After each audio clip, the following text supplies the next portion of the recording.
সবসময় যেটা হয় ট্যুরে গিয়ে জ্যাকেট নোংরা হয়, কিন্তু এবার কাহিনী হয়েছে উল্টা। এবার ট্যুরে না যাইতে যাইতে জ্যাকেট নোংরা হয়ে গেছে, জ্যাকেটের মধ্যে ধুলাবালি জমছে।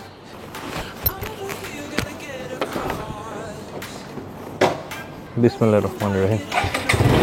তাই এখন চলেন রাইড শুরু করি, ট্যুর দেই, তাহলে জ্যাকেটের ধুলাবালি পরিষ্কার হয়ে যাবে।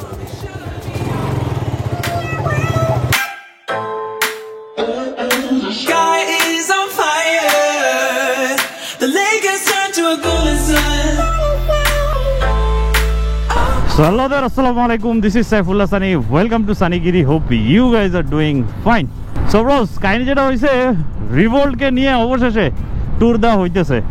কিনছি আরো 2.5 মাস আগে, তারপরে এই 2.5 মাস অবশ্যই আমার নিজেরই ট্যুর দেওয়া হয় নাই, আর অবশেষে বাইরে হইতে পারছি। আর রিভোল্টের ব্রেক ইন পিরিয়ড 1600 কিলোমিটার ধরছি আর কি, তো এখন 1500 কিলোমিটার হবে। আজকে আমরা 7000-8000 RPM পর্যন্ত চালাইতে পারবো। আর রিভোল্টের আজকে মজাটাও নিব। এতদিন ঢাকা শহরের ভিতরে 6-7-এর ভিতরে সবসময় থাকতে হয়েছে, আর এই প্রথমবারের মতো রিভোল্টে আমি তুললাম 100। ও জোস, এখন থ্রটল দিয়ে মজা পাচ্ছি।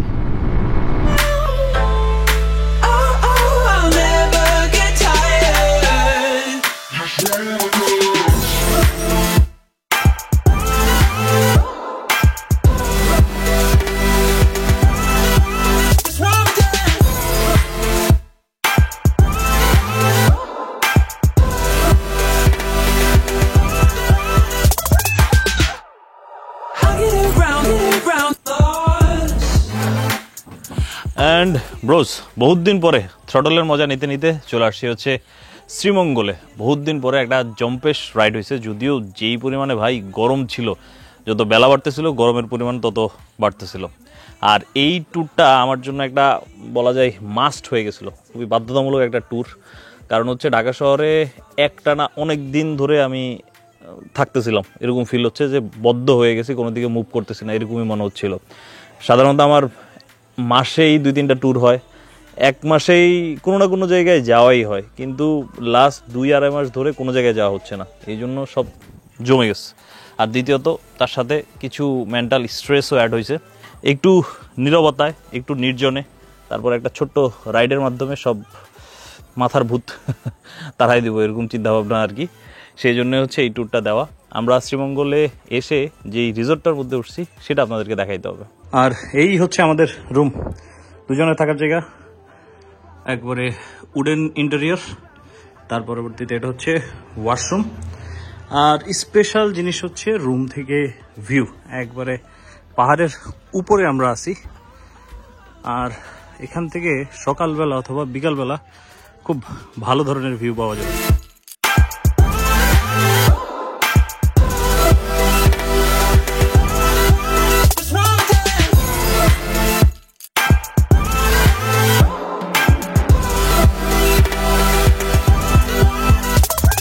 এই রিসোর্টটা আর একটা কারণে স্পেশাল, সেটা হচ্ছে এই যে এই জিনিসটা, এটা জাকুজি বলেন বা সুইমিং পুল বলেন, যাই বলেন, আপাতত এটার মধ্যে নামতে চরম লেভেলের মন চাইতেছে। কারণ হচ্ছে এতক্ষণ ও সেই লেভেলের ঠান্ডা, এতক্ষণ ধরে যে গরমের ভিতরে রাইড করে আসছি, এখন হচ্ছে উসুল করবো। আর এখানে গোসল করার জন্য আমি স্পেশাল একটা চাটনি নিয়ে আসছি।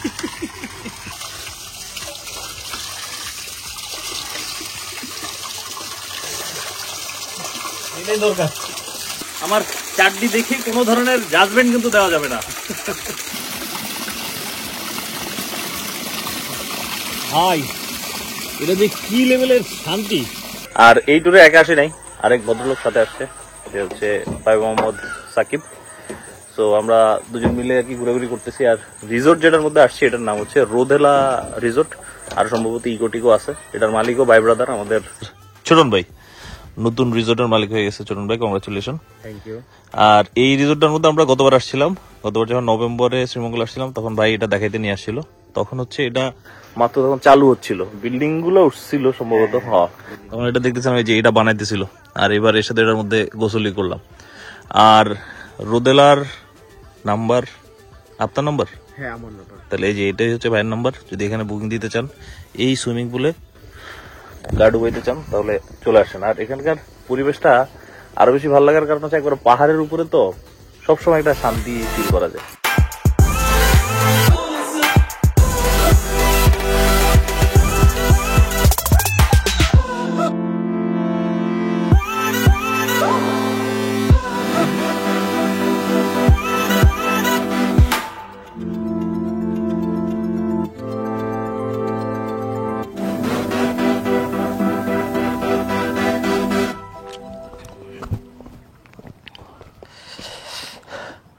এখনো পর্যন্ত এই রিসোর্টটার সম্পূর্ণ কাজ শেষ হয় নাই, এখনো কিছু কাজ বাকি আছে পুরোপুরি রেডি হওয়ার জন্য। নিচে আরও 2টা কটেজ আছে, সেগুলো রেডি হবে। আর ধারণা করা হইতেছে এই মাসের মধ্যেই সব কিছু একবারে ঠিকঠাক হয়ে রিসোর্টটা প্রপারলি রেডি হয়ে যাবে। এখন অনেক সবুজায়নের দরকার আছে, আরও পরিপাটি করার বিষয় আছে। আর এই রিসোর্টের শুধুমাত্র একটাই ঝামেলা, সেটা হচ্ছে এই যে এখান দিয়ে উঠা, প্রায় নিচে যেখানে আপনাকে নামাই দিবে সেখান থেকে আপনি 4-5 তলা পর্যন্ত মনে হয় হেঁটে উঠতে হবে। তো গতকালকে যখন আসছিলাম তখন ওই যে একটা মিম আছে না, ওইরকম যে আসছিলাম মেন্টাল হেলথ ঠিক করতে, এখন দেখি যে ফিজিক্যাল হেলথের অবস্থা খারাপ, ওইরকম টাফ সিচুয়েশন হয়ে গেছে। তারপরেও আমি বুঝতেছি লাস্ট কয়েকদিন যে ফুটবল রেগুলারলি মোটামুটি খেলা হচ্ছে, এর কারণে অনেক ইমপ্রুভমেন্ট দেখতে পাইতেছি আর কি।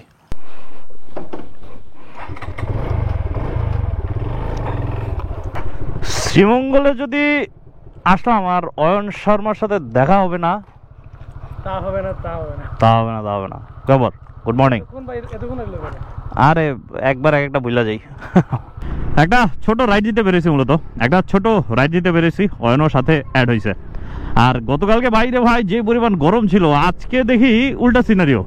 আজকে আরো উল্টা গরম বাড়ার কথা ছিল, কালকে কিছু অ্যাজাম্পশন দেখতেছিলাম যে আজকে ফিলস লাইক 50 এরকম টাইপের কিছু একটা হবে, কিন্তু না, আজকে দেখি আকাশ মেঘলা হয়ে আছে, সম্ভবত বৃষ্টি নামবে, এবং বৃষ্টিও নামলে ভাই বিষয়টা জোশ হবে।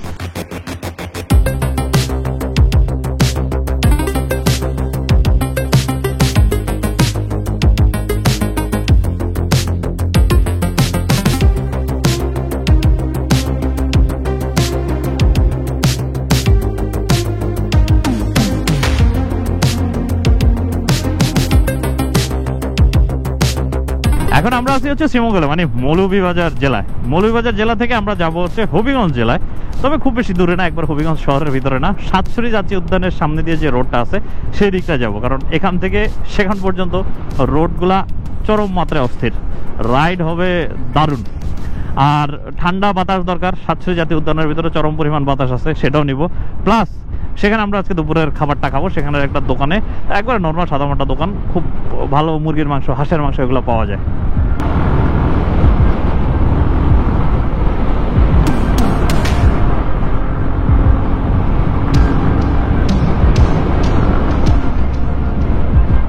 কি যে ভাল লাগতেছে, কতদিন পরে মনে হচ্ছে যে কর্নার করতেছি, একটু স্মুথ রাস্তার ফিল নিচ্ছি। আর যাওয়ার প্রথম প্রায়োরিটি ছিল এবার পাহাড়ের দিকে, ভাবছিলাম বান্দরবনের দিকেই যাব, কিন্তু বান্দরবনে একটু বেশি সময় না নিয়ে গেলে হয় না, 2 দিন সময় হাতে। তারপর আবার আমার কোচিংয়ের ক্লাসও শুরু হয়ে গেছে, 2-1টা ক্লাসও এবার করাচ্ছি, তো যার কারণে বেশি সময় হাতে নাই। তো ছোট্ট সময়ের ভিতরে ফিল নেওয়ার বেস্ট জায়গা হচ্ছে শ্রীমঙ্গল, আর শ্রীমঙ্গলের এই আঁকাবাঁকা রাস্তাগুলা।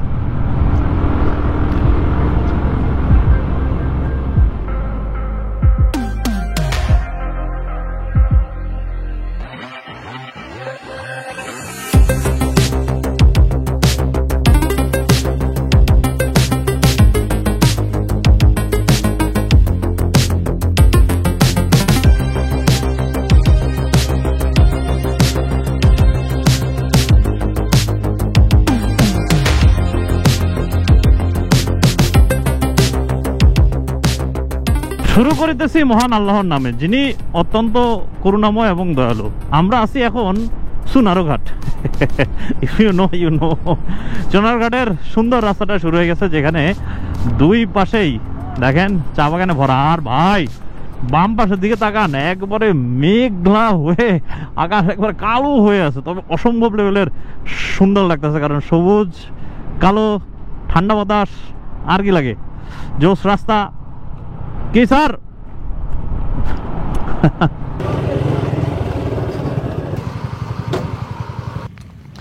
এবং এখানে আস্তে আস্তে গুড়ি গুড়ি বৃষ্টি পড়া শুরু হয়ে গেছে। আমরা ছাউনি খুঁজতেছিলাম, একটা ছাউনি পাইছি, এখন ছাউনির নিচে দাঁড়াইছি। এখানে মূলত হচ্ছে যারা চা শ্রমিক আছে তারা সম্ভবত বিশেষে আসলে সবগুলা চা এখানে এসে জমা করে, না দাদা? আপনার চা কই?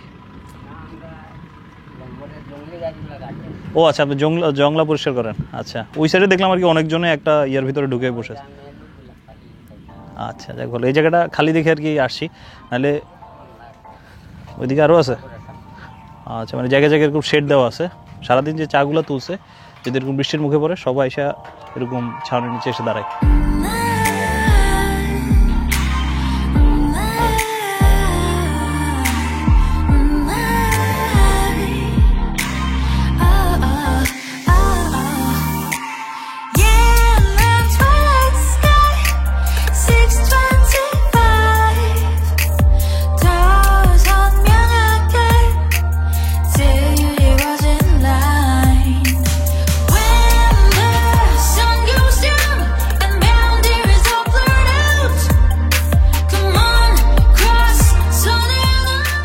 এবং এখানে আমরা প্রায় আধা ঘন্টার মতো আছি, এখনো পর্যন্ত বৃষ্টি কমার কোনো, মানে বৃষ্টি কমা বলতে ঘুরি ঘুরি যে বৃষ্টিটা হচ্ছে সেটা বন্ধ হওয়ার কোনো নাম নিশানা। ইরি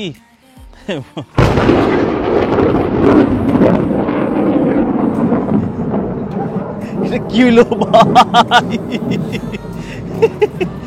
মনে হলো যে আমার উপরে পড়ছে, এরকম এরকম ফিল হয়েছে ভাই রে ভাই। এবং মনে হচ্ছে যে খুব আয়োজন নিয়ে বৃষ্টি আসতেছে, অনেকক্ষণ ধরে বৃষ্টি হবে এরকমটাই ফিল হচ্ছে ভাই, মারাত্মক লেভেলের। আর বৃষ্টি আসার কারণে মানে প্রকৃতি আরো বেশি চকচকা করতেছে। আর নেচারের একটা গুড জিনিস কি জানেন, নেচারের গুড জিনিসটা হচ্ছে নেচার হিলস এভরিথিং। আমরা মানুষও তো প্রকৃতির অংশ, তাই না? তাই এই জন্য আমাদেরকে একটু নেচারের কাছাকাছি থাকতে হয় মাঝে মধ্যে। ওই যে মেন্টাল স্ট্রেসের কথা বলতেছিলাম না, এই যে সবুজের দিকে তাকাচ্ছি, একটা প্রশান্তি প্রশান্তি ফিল হচ্ছে। যাই হোক, এখন যাবো হচ্ছে আমরা খাওয়া দাওয়া করার জন্য। আর আমরা যে দোকানটার মধ্যে আসছি এটার নাম হচ্ছে মোস্তাক হোটেল অ্যান্ড রেস্টুরেন্ট।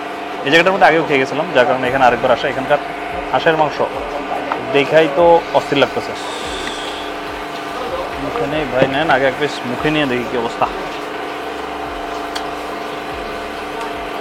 মাখন মাখন। আর আজকে হাঁসের মাংস হচ্ছে ওয়েদার ডিমান্ড, বুঝছেন? বৃষ্টি করতেছে, ঠান্ডা লাগতেছে। গতকালকে হাঁসের মাংস খাইতে গিয়েও খাই নাই, কারণ গরম পড়তেছিল প্রচুর। আজকে একবার পয়সা উঠল, কথাই নেই।